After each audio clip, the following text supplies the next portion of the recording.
Hi everyone. In order to make your special outfit, or whether it's a dress or a blouse or even a jumpsuit, we all know as sewers we need our measurements, and sometimes we use commercial patterns. But when we use commercial patterns, we have to adjust it. So why not use a sloper? So what a sloper is a block that you have your own personal measurements and you create from there. So today what I'm going to do is I'm going to show you a quick and easy way how to create your own slopers. So stick with me.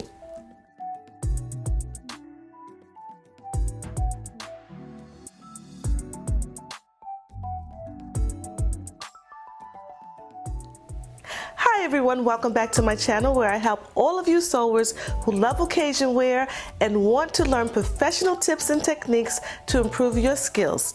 Hi, I'm Aletha of Ribbons and Zippers. If you're new here, welcome, welcome. I'm glad that you stopped by. You know, I personally like to create my own patterns. As you know, if you've been following me here, you know I like to use my own patterns. And that's what I'm going to show you today. By using 7 different slopers or blocks, you can create a pattern for whatever type of garment that you want. The 7 slopers are, of course, the front and the back bodice, and the front and the back skirt, the front and back pants, as well as the sleeve. So with these 7 blocks, you can create anything. But today I'm going to focus only on the skirt sloper block because I'm going to use that to work on a beautiful dress moving forward. So let's go ahead and gather all of our tools.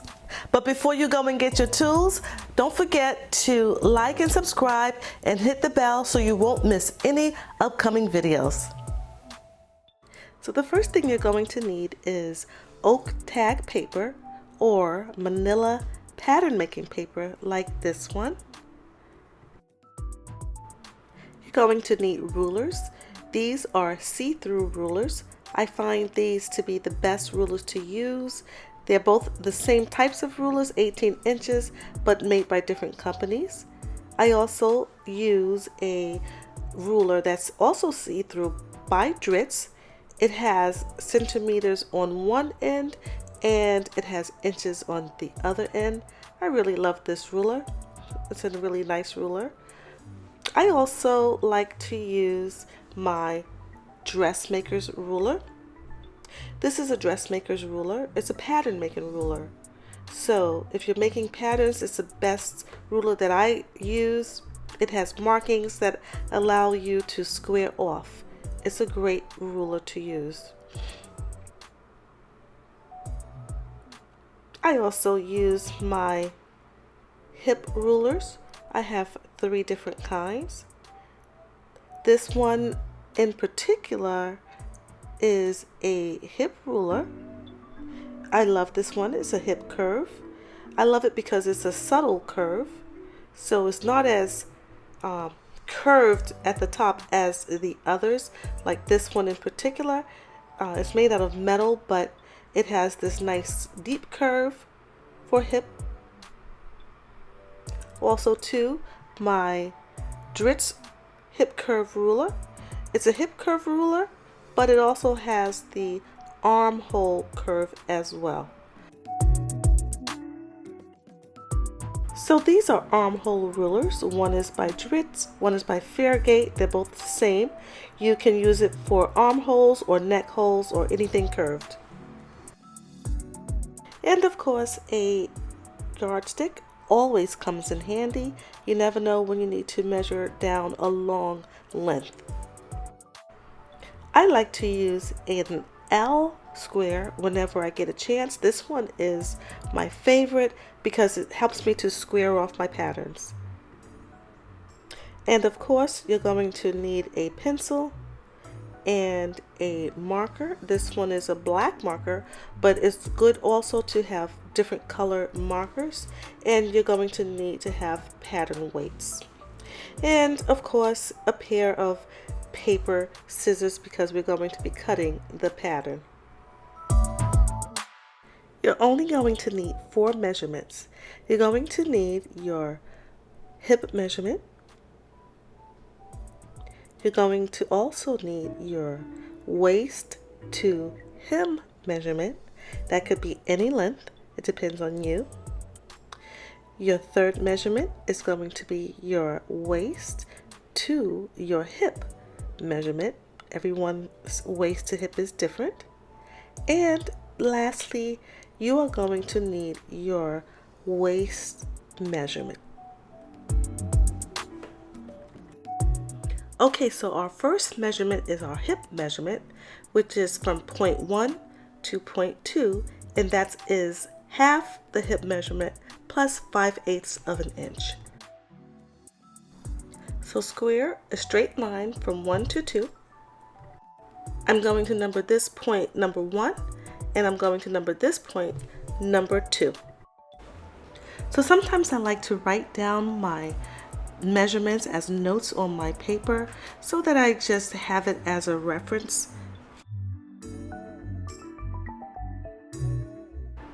So our next step is to square down from 2 to 4. So let me just turn it and we'll just square down.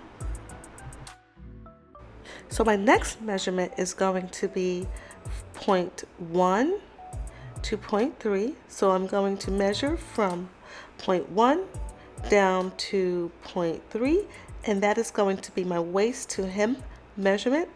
And my measurement is 20 inches. Everyone is different. And then I'll just go ahead and square across from 3 all the way over to 4. My next measurement is point 1 to point 5, and that's my waist to my hip, and that for me is 9 inches. So I'm just going to go ahead and flip this around so that I can easily mark my measurement and so that you can see as well. So I'm just going to mark here, and then what I'm going to do is square across to 6. Okay, so let's go ahead and mark here. This is our point number 5, so let's mark that 5. This is our hip line, so let's write hip. And this is our center back, so center front. So let's mark CF for center front. And this is our center back. So CB for center back. This is our waistline, and this is our hemline. Okay, so now we need another measurement, and that's going to be our center back to our middle. So from 5 over to, from 5 to 7, that's going to be a measurement, but we need the measurements. That is going to be a quarter of our hip measurement plus another 5/8. Okay, so to be accurate, I'm using my calculator, and I am coming up with 11.5 inches, and I am going to add another 5/8 of an inch, and then we're going to mark that and square down. Okay, so I'm going to turn it so that I could get a good square off, and then I'm going to square all the way down to the hem, and I'm going to mark this as number 8. Okay, so to recap our measurements, we have 1 to 2, which is our half the hip measurement, plus 5/8 for ease. 1 to 3 is the length of our skirt. Mine is 20 inches, so 1 to 3 is mine. So 3 to 4 is the exact same as the hip measurement, which is half the hip plus 5/8 of an inch. Then we measured down from our waist to our hip, and we marked that number 5. Mine is 9 inches, so that's 5, and then I measured over to the center front, which is 6, so I'm going to mark this number 6, and then we measured over from 5 to number 7, then that is a quarter of our hip measurement plus another 5/8 of an inch. And we mark that number 7. I put a nice little circle here in the middle because that is going to be a reference point for me. So now we need to know our waist measurements. My waist measurement is 41 inches, so let's go ahead and work with our waist now. I'm going to measure from 1 to 9, starting from my center back to my side seam, and that measurement is going to be a quarter of my waist plus another 1.5 inches, and I'm going to mark this point number 9.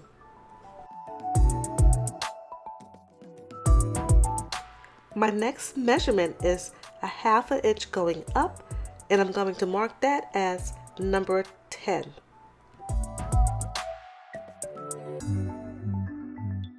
Now connect points 1 to 10 and 10 to 7.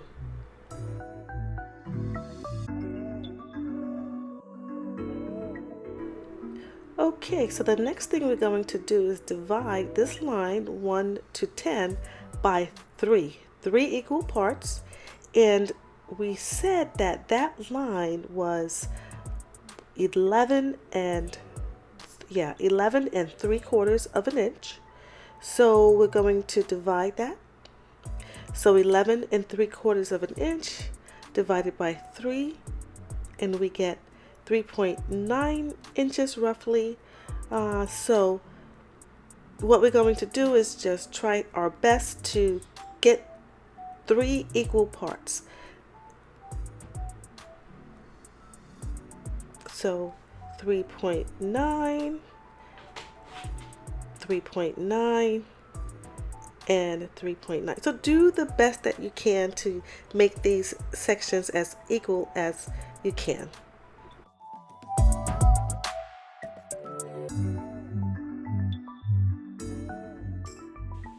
Now let's go ahead and square down from our points. But before we do, let's go ahead and mark them 11 and 12. Okay, so 11 and 12. And let's square down. We're going to go ahead and use our ruler for that. So as you can see, it's at an angle. Okay, so line number 11 is going to be 5.5 inches down. So let's measure 5.5 inches down. Okay, so that's good. And then just move your ruler over. And so line number 12 is going to be 5 inches. Now we're beginning to form our darts. So now we have 9 and 10. So we have 9 and 10, 11 and 12, and we're going to mark 13 and 14. So we're going to construct 2 darts that are 3/4 of an inch, which is about 3/8 of an inch on each side of the point. So we're going to do 3/8 of an inch on each side of the point, and our dart is 3/4 of an inch wide. So I have my dart legs. Now I'm just going to go ahead and draw a line to go ahead and connect them from here to here.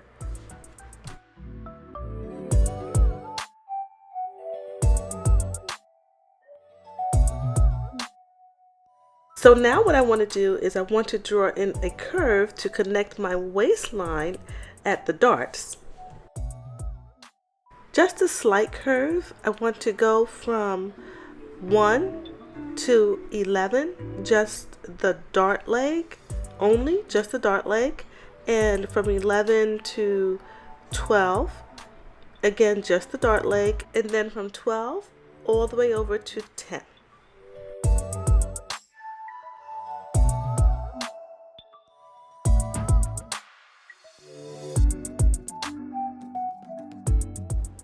So for this, I'm actually going to use my marker. So I'll have a nice dark line so that I can see.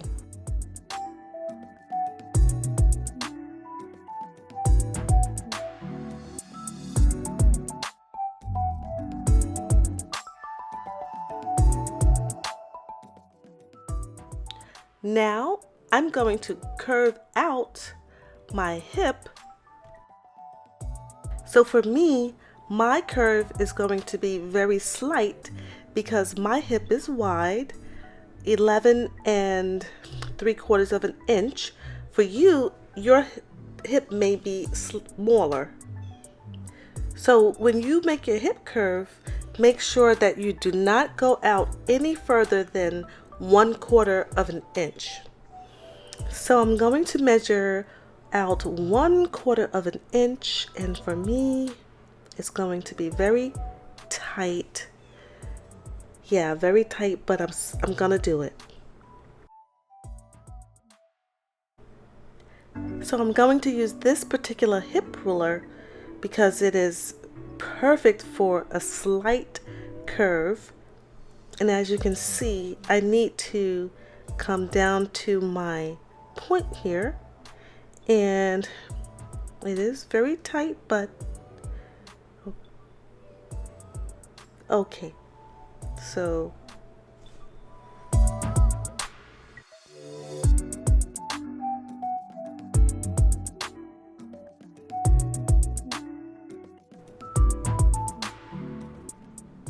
okay, it's tight.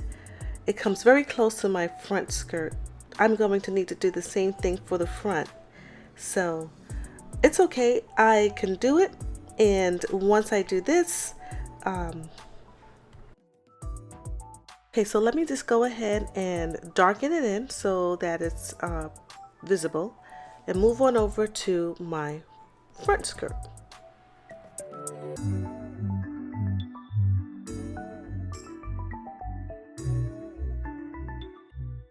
So now that we've done our back section, let's go ahead and work on our front section. So for the front section, we're going to start at 2.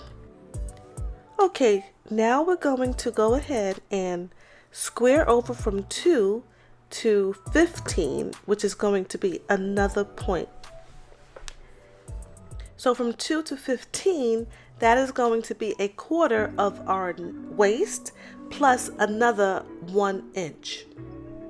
So again, 2 to 15 is 1/4 of our waist plus another inch, and we'll mark that 15. Now we're going to mark from 15 to 16. 15 to 16 is a small little 1/2 inch up. So we're going to go ahead and measure that. Let's measure just a 1/2 inch up. Okay, and mark that. And that is going to be 16. So let's mark that as 16. Now let's draw a line from 16 to 2 and from 16 down to 7. It should be a nice straight line.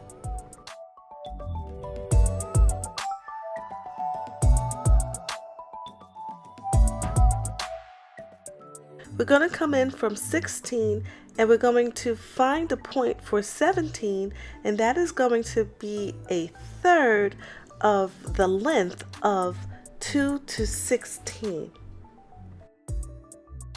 So I'm going to use my handy dandy calculator for this. So 11 1/4 divided by 3 is 3 3/4. So I'm going to come over from 16 to 17, 3 3/4 of an inch. So let's mark that at 17, and now let's take our ruler so that we can square down. Square down from 17, 4 1/2 inches.